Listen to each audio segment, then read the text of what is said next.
Hello everyone, welcome to Smart Plan Academy. இன்னைக்கு நம்ம polity previous questions part 4 பார்க்கலாம். Already part 1, part 2, part 3 வந்து போட்டிருக்கேன். அது பார்க்காதவங்க அந்த வீடியோவையும் பாருங்கள். அந்த வீடியோவோட லிங்க்கு நான் டிஸ்கிரிப்ஷன்லேயும் கொடுத்துருக்கேன், வேணுங்கிறவங்க எடுத்துக்கோங்க. சரி, ஃபர்ஸ்ட் கொஷின் பார்ப்போம். The institution of Lok Ayatha was established first in the state of Lokayukta முதலில் எந்த மாநிலத்தில் அமைக்கப்பட்டதுன்னு கேட்குறாங்க. ஸோ லோக் ஆயத்தா அப்படிங்கிறது எந்த இடத்துல ஃபஸ்ட்டாக வந்துச்சு அப்படின்னா மகாராஷ்டிரா தான் முதல்ல லோக் ஆயத்தா அப்படிங்கிற அமைப்பை வந்து ஏற்படுத்தியிருப்பாங்க. ஸோ மகாராஷ்டிரா எப்படி நான் வச்சுக்கலான்னா, மகானாவே பெருசுன்னு அர்த்தம். இப்போ பெருசாக ஃபஸ்ட்டு பண்ணுறது யார்? நம்ம லோக் ஆயத்தாவை மகாராஷ்டிரா. ஓகேங்களா? சரி, who set the director principles of state policy is a novel future of Indian constitution. இந்திய அரசியலமைப்பின் அரசு வழிகாட்டு நெறிமுறைகள் கொள்கைகளை ஒரு உன்னதான பண்பு என்று கூறியது யார் அப்படின்னு கேட்குறாங்க. இதோட ஆன்சர் பார்த்தீங்கன்னா அம்பேத்கர் தான் வந்துட்டு டிபிஎஸ்பியை நாவல் ஃபியூச்சர் அப்படின்னு சொல்லியிருப்பார். ஸோ இதே மாதிரி ஆர்டிகல் 32 இருக்கு இல்லையா, அதை ஹார்ட் அண்ட் ஸ்டோல்னு சொல்லியிருப்பாங்க. The idea of content list was borrowed from, அதாவது பொதுப்பட்டியல் அப்படிங்கிற கருத்து எந்த நாட்டிலேருந்து பெறப்பட்டதுன்னு கேட்குறாங்க. ஸோ இதோட ஆன்சர் பார்த்திங்கன்னா ஆஸ்திரேலியா நாட்டிலேருந்து தான் நம்ம பொதுப்பட்டியல் அப்படிங்கிற கருத்தையே எடுத்திருப்போம். அதாவது பார்த்திங்கன்னா உங்களுக்கு ஷெட்யூல் 7ல் கான்ஸ்டியூஷனில் ஷெட்யூல் 7ல் state list, union list, concurrent லிஸ்ட்டுன்னு சொல்லிட்டு 3 டைப்பாக இருக்கும். ஸோ அதில் இருக்கிற கான்கரண்ட் லிஸ்ட்டை நம்ம ஆஸ்திரேலியாவிலேருந்து பாரோ பண்ணியிருப்போம். Okay, in which year parliament enacted the official language act? எந்த வருடம் பாராளுமன்றத்தில் அலுவல் மொழி சட்டம் இயற்றப்பட்டது? ஸோ அப்போ எந்த வருஷம் கேட்குறாங்க? 1963.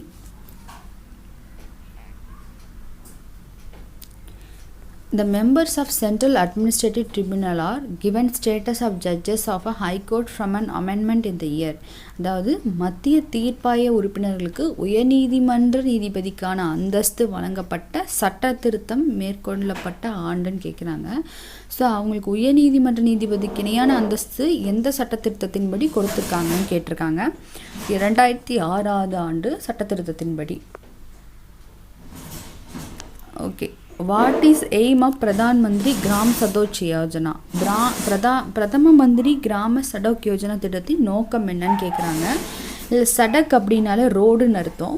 அப்போ கண்டிப்பாக இது என்ன ஆப்ஷனாக இருக்குன்னா, ஃபஸ்ட் ஆப்ஷன், அனைவருக்கும் அனைத்து பருவ காலங்களுக்கும் சாலை வசதிகளை அமைத்தல். அதான் வந்து சடக் அப்படின்னா ரோடுன்னு நான் வச்சுக்கலாம். நம்ம ரோட்டில் போகும்போது சடக்குன்னு சத்தம் கேட்கும் இல்லையா, அந்த மாதிரி நான் வச்சுக்கோங்க.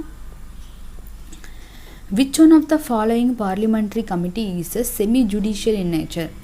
கீழ்கண்ட பாராளுமன்ற குழுக்களில் எந்த குழு பாதி நீதி பரிபாலன தன்மையுடையது அப்படின்னு கேட்குறாங்க. சிறப்புரிமை குழு, கமிட்டி ஆன் ப்ரிவிலேஜஸ் தான் வந்து பார்த்திங்கன்னா, அதாவது பாராளுமன்ற குழுக்கள்லேயே, இது பார்லிமெண்ட்டோட ஒரு குழு, அதுலேயே வந்துட்டு ஒரு பாதி நீதி பரிபாலனம். செமி ஜுடிஷியல் அப்படின்னா ஜுடிஷியல் பவர்ஸ் இருக்கும், பட் ரொம்ப முழுமையாக திறந்திருக்க மாட்டாங்க. அதான் வந்து பாதி நீதி பரிபாலனன்னு சொல்லுவாங்க. ஸோ அதோட ஆன்சர் சிறப்புரிமை குழு. Constituent assembly of India was set up according to the proposal of. இந்திய அரசியலமைப்பு நிர்ணய சபை யாருடைய முன்மொழிவின் அடிப்படையில் ஏற்படுத்தப்பட்டதுன்னு கேட்குறாங்க. ஸோ கான்ஸ்டியூயன்ட் அசம்பிளி வந்து கேபினட் மிஷன் பிளானோட ப்ரொப்போசல் தான் வந்துட்டு. கேபினட் மிஷன் அப்படிங்கிறது வந்து ஒரு 3 மெம்பர் கமிட்டி. இந்த கமிட்டியில் யாரெல்லாம் இருப்பாங்க அப்படின்னா, AB Alexander, Stafford Cripps, Patrick Lawrence, இவங்கெல்லாம் இருப்பாங்க. ஸோ இது வந்து ஒரு 3 member committee. Which one of is not part of panchayat raj? எந்த ஒன்று பஞ்சாயத்து ராஜ்யத்தில் இல்லை அப்படின்னு கேட்குறாங்க. பார்த்திங்கன்னா சமிதி, வில்லேஜ் கிராமம், டவுன்ஷிப், நகரிகம், ஜில்லா பரிஷத்துன்னு கொடுத்துருக்காங்க. இந்த 4 ஆப்ஷனில் எது வந்து உங்களுக்கு பஞ்சாயத்து ராஜ்யில் வராதுன்னா டவுன்ஷிப் கண்டிப்பாக தெரியும். நகரியம் அப்படிங்கிறது வந்து பஞ்சாயத்தில் வராது. மிச்சம் இருக்கிறது ஜில்லா பரிஷத், கிராமம், சமிதி, இது எல்லாமே பஞ்சாயத்து ராஜில் உங்களுக்கு வந்து அந்த 3 டயர்னு சொல்லி ஒன்று கொடுத்துருப்பாங்க இல்லையா, அதில் வந்து இடம் பெற்றிருக்கும். ஸோ நகரியம் அப்படிங்கிறது முனிசிபாலிட்டியில் வரும். Okay, which part of Indian constitution deals with the fundamental duties? அப்போது அடிப்படை கடமைகளை பற்றி அரசியலமைப்பில் எந்த பகுதி கூறுகிறதுன்னு கேட்டிருக்காங்க. பார்ட் 4A தான் பார்த்திங்கன்னா உங்களுக்கு கடமைகளை பற்றி கொடுத்துருப்பாங்க. இது ஆர்டிக்கல் 51A சொல்லியிருப்பாங்க. ஸோ இதில் மொத்தம் 11 டியூட்டிஸ் இப்போ ப்ரெசண்ட்டாக இருக்குது. ஸோ 11 கடைசியாக சேர்த்துக்கிட்ட டியூட்டி என்ன அப்படின்னா உங்களுக்கு வந்து எஜுகேஷன் 51Kல சேர்த்துருப்பாங்க, கல்விக்கான கடமைகள்னு சொல்லிட்டு. ஸோ இது நமக்கு தெரிஞ்சிருக்கணும். இந்த objective of Jan Dhan Yojana is, Jan Dhan திட்டத்தின் குறிக்கோள் என்னன்னு கேட்குறாங்க. ஃபினான்ஷியல் இன்க்ளூஷன், அனைவரையும் உள்ளடக்கிய பொருளாதார முன்னேற்றம் தான் ஜன்தன் யோஜனா. ஜன்தன் யோஜனாவோட குறிக்கோள் என்ன? அனைவரையும் உள்ளடக்கிய பொருளாதார முன்னேற்றம். France has days party system. அப்போ ஃப்ரான்ஸுக்கு எந்த பார்ட்டி சிஸ்டம் கேட்குறாங்க. ஒவ்வொரு நாட்டுக்கும் ஒவ்வொரு மாதிரி பார்ட்டி சிஸ்டம் இருக்கும். ஃப்ரான்ஸ், இந்தியா இந்த மாதிரி எல்லாருக்குமே பார்த்திங்கன்னா மல்டி பார்ட்டி சிஸ்டம். இந்தியாவிலையும் சரி ஃப்ரான்ஸும் சரி ஒரு 2 பார்ட்டியோ ஒரு பார்ட்டியோலாம் இருக்காது. அதிகமான பார்ட்டிஸ் பொலிட்டிக்கல் கட்சிகள் இருக்கும். இதுதான் வந்து மல்டி பார்ட்டி சிஸ்டம் சொல்லுவாங்க. அப்போது இந்தியா தவிர இன்னொரு நாடு என்னன்னு கேட்டாங்கன்னா ஃப்ரான்ஸுன்னு தெரிஞ்சிருக்கணும். அடுத்தது, which water conservation campaign has been recently launched by the central government? மத்திய அரசால் தொடங்கப்பட்டுள்ள நீர் பாதுகாப்பு பரப்புரை எதுன்னு கேட்குறாங்க. ஜல் சக்தி அபியான். அதாவது இதில் பார்த்தீங்கன்னா கன்ஃபியூஸ் ஆகிற மாதிரி இருக்கும். ஜல்லுனா நீருன்னு தெரியும், பட் எல்லாத்துலேயும் ஜல்லுன்னு கொடுத்துட்டான். அப்போ வந்து இப்போ ரீசெண்டாக மத்திய அரசால் தொடங்கப்பட்டது எதுன்னு கேட்டாங்கன்னா Jal Shakti Abhiyan. Who was selected as a first Chief Vigilance Commission of India? அப்போ வந்து CVC Chief Vigilance Commissionல ஃபஸ்ட்டு யார் செலக்ட் பண்ணியிருக்காங்கன்னு கேட்குறாங்க. முதலாவதாக தேர்ந்தெடுக்கப்பட்ட நடுவண் விழிப்புணர்வு ஆணையத்தின் ஆணையர் யார்? இதோட ஆன்சர் பார்த்தீங்கன்னா நீத்தூர் ஸ்ரீனிவாச ராவ் தான். இவர் தான் வந்து முதலாக வந்து சீஃப் விஜிலன்ஸ் கமிஷனாக வந்துட்டு அப்பாயிண்ட் பண்ணியிருக்காங்க. ஓகேங்களா. Consumer production act is called as, நுகர்வோர் பாதுகாப்பு சட்டம் டேஸ்ன்னு அழைக்கப்படுகிறதுன்னு கேட்குறாங்க. அது வந்து நுகர்வோர்களின் மகா சாசனம் அப்படின்னு சொல்லுவாங்க. கன்சியூமர்ஸ் மேக்னகத்தா. ஓகேங்களா. இது எதற்காக அப்படின்னா, இப்போ பொருள் விற்பவங்க வந்துட்டு ஏதாவது ஒரு ஏமாற்றிட்டாங்க, ஏதாவது ஒரு அவங்களால ஏதாவது நமக்கு வந்து நஷ்டம் வந்துச்சு அப்படின்னா நுகர்வோர்கள் வாங்குபவர்கள் வந்துட்டு அந்த கன்சியூமர் ப்ரொடக்ஷன் ஆக்ட் கீழே நம்ம வந்து கேஸ் ஃபைல் பண்ணலாம். இதுதான் வந்து நுகர்வோர் பாதுகாப்பு சட்டம். ஸோ அதனால் இதை வந்து நுகர்வோர்களின் மகாசாசனம் அப்படின்னு சொல்லுவாங்க.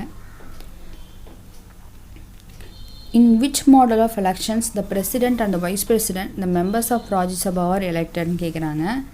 ஸோ இவங்க எல்லாருமே பார்த்தீங்கன்னா பாருங்கள், அதாவது குடியரசுத் தலைவர், துணை குடியரசுத் தலைவர், நாடாளுமன்ற மேல் சபை உறுப்பினர், அதாவது ராஜ்யசபா மெம்பர்ஸ் எல்லாருமே பார்த்தீங்கன்னா இன்டைரக்ட் எலெக்ஷனில் தான் செலக்ட் பண்ணுவாங்க.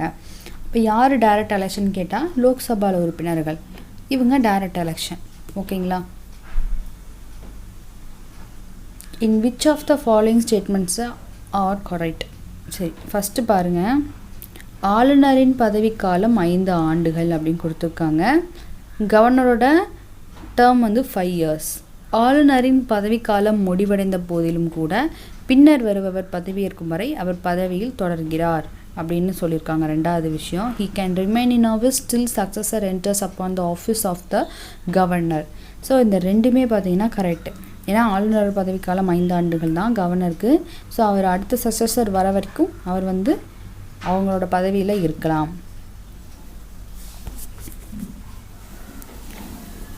அடுத்தது மேட்ச் ஃபாலோயிங் கேட்டிருக்காங்க. ஃபஸ்ட்டு வந்து உங்களுக்கு லெஃப்ட் சைட் பார்த்தீங்க அப்படின்னா right to equality, right to freedom, right to constitutional remedies, right to freedom of religion கொடுத்துருக்காங்க.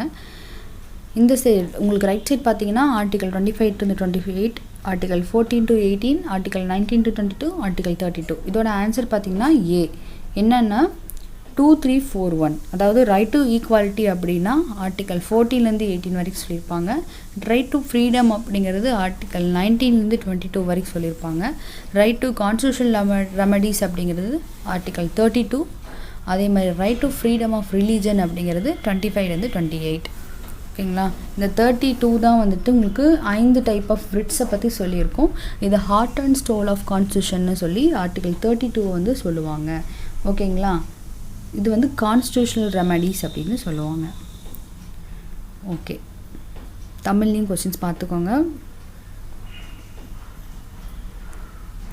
Right to clean water is fundamental right under the Indian constitution. அப்போது சுத்தமான குடிநீர் பெறுவது என்பது நமது அடிப்படை உரிமை. இது அரசியலமைப்பின் எந்த பிரிவில் அடங்கியுள்ளதுன்னு கேட்பாங்க. ஆர்டிக்கல் 21. ஓகேங்களா. இது 21 பார்த்தீங்கன்னா லைஃப் அண்ட் லிபர்ட்டி அப்படின்னு சொல்லியிருப்பாங்க. வாழ்வதற்கான உரிமை, சுதந்திர உரிமை அப்படின்னு சொல்லியிருப்பாங்க. ஸோ இதுதான் வந்துட்டு பிரிவு 21 படி கீழே தான் இந்த சுத்தமான குடிநீர் பெறுதல், தண்ணி குடிக்கும் உரிமை, இந்த மாதிரி டிக்னிட்டியோட வாழ்கிறது, மரியாதையோட வாழ்கிறது, இந்த மாதிரி எல்லா உரிமைகளும் வந்துட்டு உங்களுக்கு ஆர்டிகல் 21 சொல்லியிருப்பாங்க. ஓகே, டெட்ராய்ட் ஆஃப் ஏஷியா எதுன்னு கேட்குறாங்க. சென்னை தான். சென்னையில் தான் வந்து அதிகமான எலக்ட்ரானிக்ஸ் எல்லாம் இருக்குது. எலக்ட்ரானிக் ஹப் இது. ஸோ டெட்ராய்ட் ஆஃப் ஏஷியான்னு கேட்டாங்கன்னா சென்னை. அதே மாதிரி சென்னை பார்த்திங்கன்னா பேங்கிங் சிட்டின்னு சொல்லுவாங்க. அதே மாதிரி மருத்துவத்தின் நகரம்னு சொல்லுவாங்க. இந்த மாதிரி சென்னைக்கு எவ்வளோ பேர் இருக்கோ அது எல்லாமே நீங்கள் தெரிஞ்சு வச்சுக்கணும். Education system in India consist of primarily tiers levels. இப்போ எஜுகேஷன் சிஸ்டம் நம்ம இந்தியாவில் எத்தனை லெவலாக இருக்குதுன்னு கேட்குறாங்க. கல்வி முறை இந்தியாவில் 6 நிலைகளில் வந்து இருக்குது.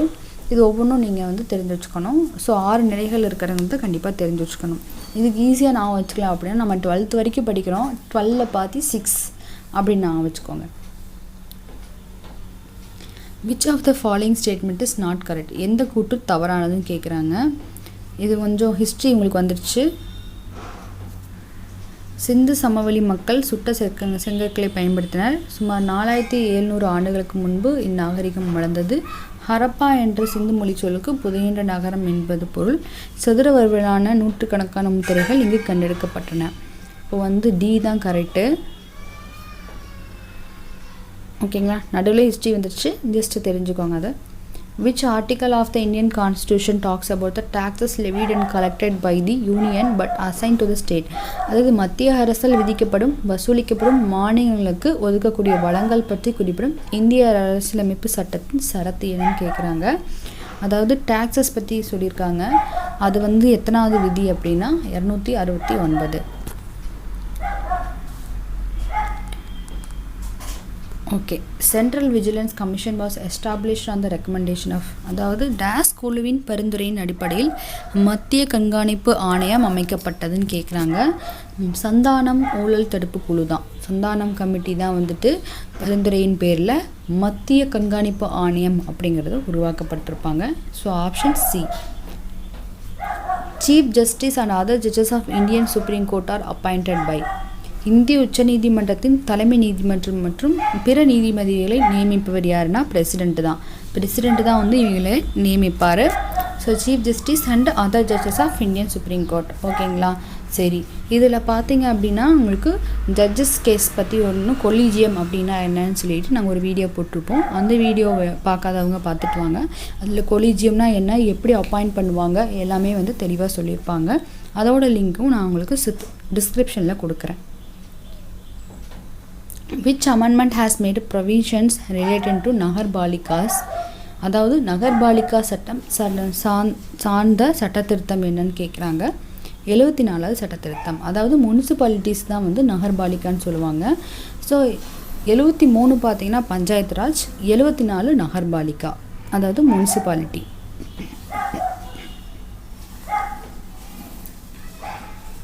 Which union territory has its own elected legislative assembly? கீழ்கண்ட எந்த யூனியன் பிரதேசம் தனக்கென்று மக்களால் தேர்ந்தெடுக்கப்பட்ட சட்டமன்றம் கொண்டதுன்னு கேட்குறாங்க. ஸோ புதுச்சேரி தான் வந்து தனியான ஒரு மக்களால் தேர்ந்தெடுக்கப்பட்ட ஒரு சட்டமன்றத்தை வந்து இப்போ வச்சுருக்கு. அதே மாதிரி டெல்லியும் சேம் இதே மாதிரி தான் ஓன் எலெக்டட் லெஜிஸ்லேட்டிவ் அசம்பிளி வச்சுருக்கோம். இப்போ வந்து புதுசாக ஜம்மு அண்ட் காஷ்மீர் சொல்லியிருக்காங்க. இது வரைக்கும் அங்கே எலெக்ஷன் நடக்கலை. பட் ஜம்மு அண்ட் காஷ்மீரும் தனியாக வந்து தனக்கென்று ஒரு லெஜிஸ்லேட்டிவ் அசம்பிளி அதுக்கும் இருக்குது. ஓகேங்களா. In Lok Sabha how many members are elected directly by the people. So எவ்வளோ பேர் வந்துட்டு லோக்சபாவில் டைரெக்டாக எலெக்ட் பண்ணுவாங்க அப்படின்னா 543 மெம்பர்ஸ். 543. ஓகேங்களா. மக்களவையில் மக்களால் நேரடியாக தேர்ந்தெடுக்கப்படும் உறுப்பினர்கள் எண்ணிக்கை அதுனா 543. ஸோ இன்றைக்கான பாலிட்டி கொஷினோட பார்ட் 4 வீடியோ முடியுது. இன்னும் கொஞ்சம் இருக்க வீடியோஸை வந்து நம்ம அடுத்த பார்ட்டில் இருக்க ப்ரீவியஸ் கொஷின்ஸ் பாலிட்டி பார்ப்போம். இந்த வீடியோ உங்களுக்கு பிடிச்சிருக்குன்னு நினைக்கிறேன். லைக் பண்ணுங்கள், உங்கள் ஃப்ரெண்ட்ஸ்க்கு ஷேர் பண்ணுங்கள், அவங்களுக்கு யூஸ்ஃபுல்லாக இருக்கும். தேங்க்யூ.